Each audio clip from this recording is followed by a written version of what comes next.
பரிசுத்த அந்தோணியாரும் மீன்களுக்கு செய்த சுவிசேஷ பிரசங்கமும் ஒரு ஆன்மீக குறியீடு. தேவ வார்த்தைக்கு ஜீவன் உண்டு. மனித இதயங்கள் மூடப்பட்டாலும் தேவ வார்த்தை மௌனமாக இருப்பதில்லை.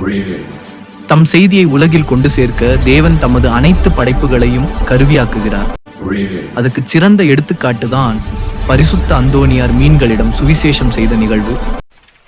நிகழ்வின் பின்னணி 13ஆம் நூற்றாண்டில் இத்தாலியில் உள்ள ரிமினி என்ற கடற்கரையூரில் பரிசுத்த அந்தோணியார் சுவிசேஷம் அறிவிக்க வந்தார்.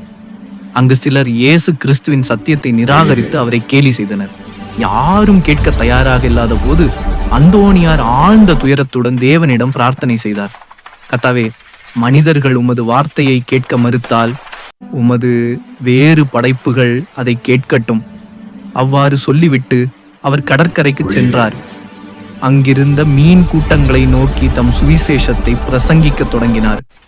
மீன்களின் அதிசயமான எதிர்வினை அந்தோணியாரின் வார்த்தைகள் கடல் காற்றில் பறந்தபோது பெரியவையும் சிறியவையுமான மீன்கள் கூட்டமாக கடற்கரைக்கு சென்று சேர்ந்தன.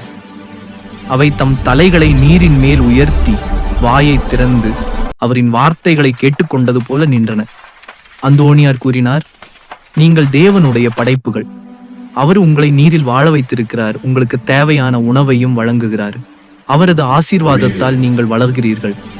அந்த வார்த்தைகளை கேட்டு மீன்கள் நீரில் அசைந்து அதை ஏற்றுக்கொண்டது போல நடந்து கொண்டன. இந்த காட்சி பார்த்த மக்கள் வியந்தனர். அவர்கள் உணர்ந்தனர், மௌனமானவைகளுக்கு கூட தேவ வார்த்தை உயிரூட்டுகிறது. ஆன்மீக பொருள் இந்த நிகழ்வு ஒரு கதை மட்டுமல்ல, இது தேவ வார்த்தையின் உயிருள்ள சக்தியின் அடையாளமாகும்.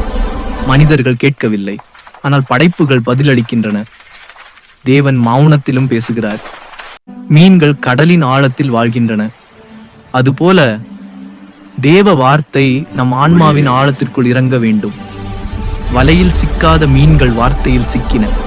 தேவன் வலையால் அல்ல, வார்த்தையால் இதயங்களை பிடிக்கிறார். இன்றைய விசுவாசிக்கு உரை இன்றும் பலர் தேவ வார்த்தையை கேட்க மனமில்லாத காலம் வாழ்கிறோம்.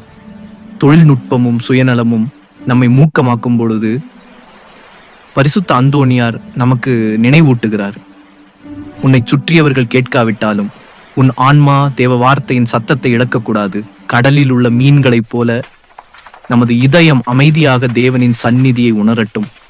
முடிவு பிரார்த்தனை. கர்த்தாவே, எங்கள் இதயங்களை திறந்து அருளும். மீன்களைப் போல நாங்களும் மௌனமான விசுவாசத்தில் உமது வார்த்தையை செவிமடுக்கச் செய். பரிசுத்த அந்தோணியாரின் மத்தியஸ்தத்தால் உமது சத்தியத்தை எங்கள் வாழ்வில் அனுபவிக்கச் செய். ஆமென்.